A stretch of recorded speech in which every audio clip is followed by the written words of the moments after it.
Anong mensahe ang kailangan nyong marinig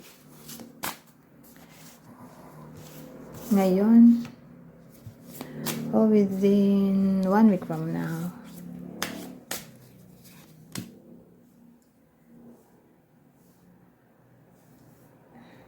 May care tayo dito. At perseverance. Ano to? Pero may ano dito, ibang word. Meaning, challenge. Enjoyment, resolution.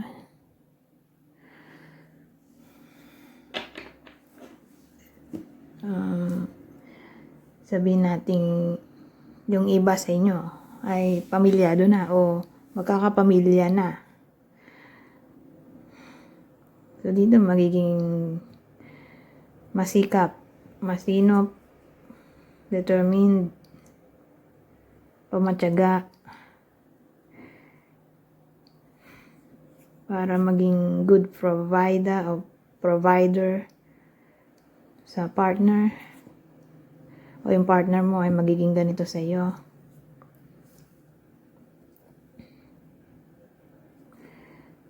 Kung hindi naman ganun, pwede ring ibang senaryo, kaya lang negative to. Kung kanina positive, ito negative, kasi may challenge dito, care. So, sabihin natin in love to, o sabihin natin din na parenthood.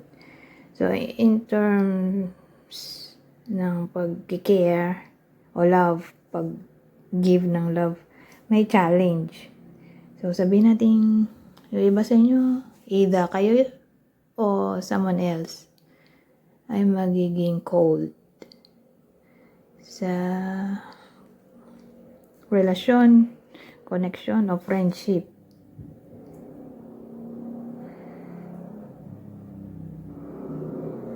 Sabihin naman natin nangyayari na to. Cold na nga. Detached. Disconnected.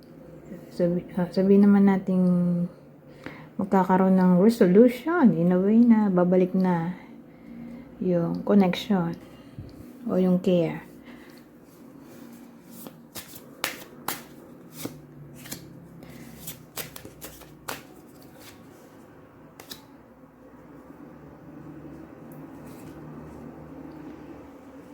So, dito naman stubbornness, triumph,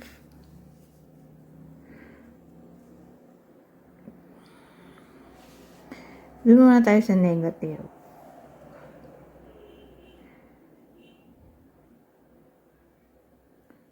So, yung negative, arrogance, tong dalawa. Ayun. Sa career.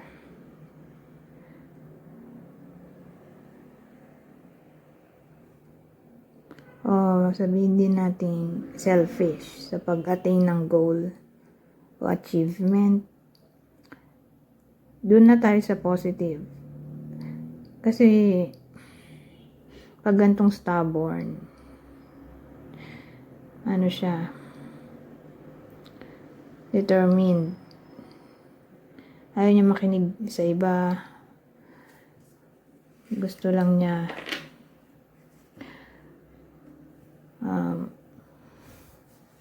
yung sarili niyang way. So, parang yung sa kalesa, yung kabayo. Isa lang yung direction. Kasi kaya nga may takip yung mata nung kabayo. Para hindi niya makita yung nasa paligid. So, parang ganon. Magiging determined.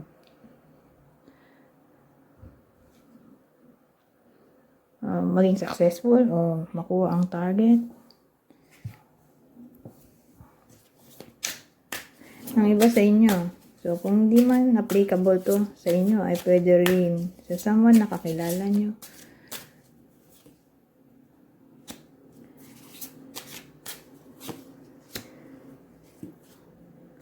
Ano to? Trap. Tapos idea.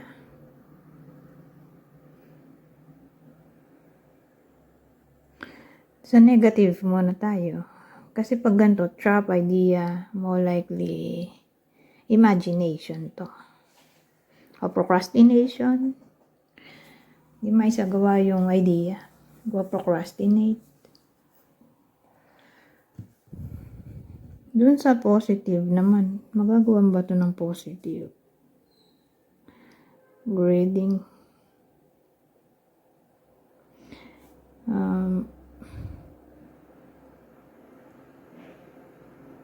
Siguro magkakaroon na ng clarity.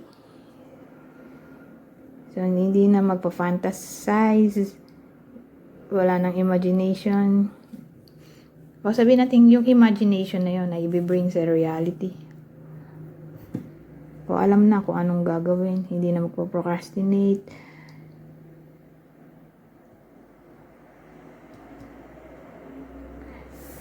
Tungkol saan kaya itong procrastination na yun?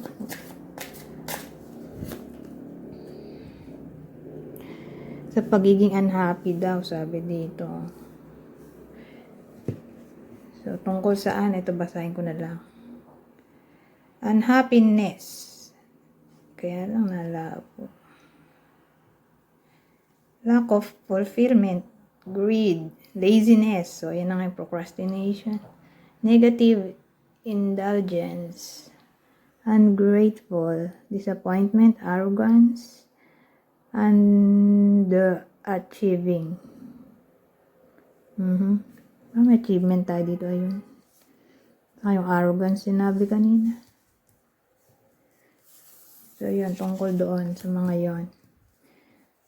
Gagawa na ng way para maging inspired. Hindi na magiging lazy.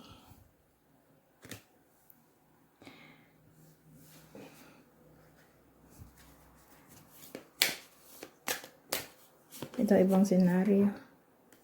Intimacy, sexual chemistry, reminiscing. So, yung iba sa inyo ay may tendency ng sexual chemistry o magkaroon ng intimacy. Sa kakoneksyon, karelasyon. Ngayon naman, kung walang kahit ano.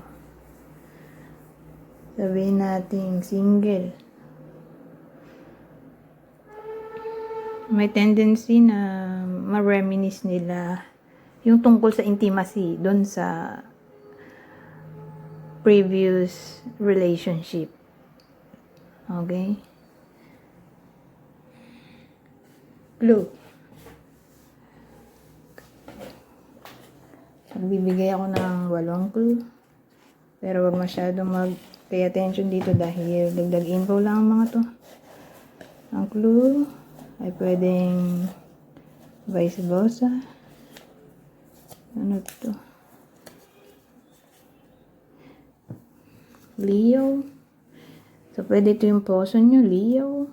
January. So, kung hindi memorable, ay pay attention sa buwan na to.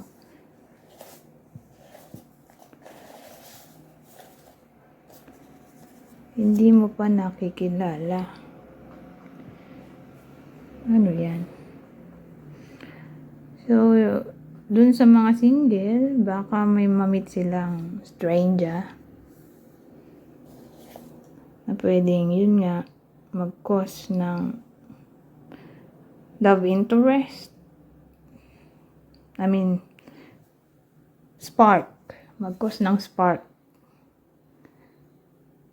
So, baka may mamit na new love interest. Yung ibang single sa inyo. Ito, semi-kalbo. So, kung hindi kayo to, ay baka poso nyo. U, ay, W pala to. Kala ko U. So, may W sa whole name o nickname. Bakit unrequited love yung iba? Siguro tatama to sa single. Na yun nga magre-reminisce ng intimacy, sexual chemistry sa previous relationship.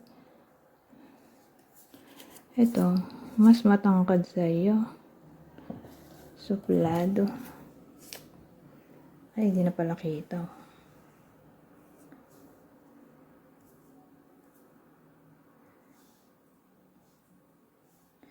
Anyways, hanggang dito na lang. Goodbye for now.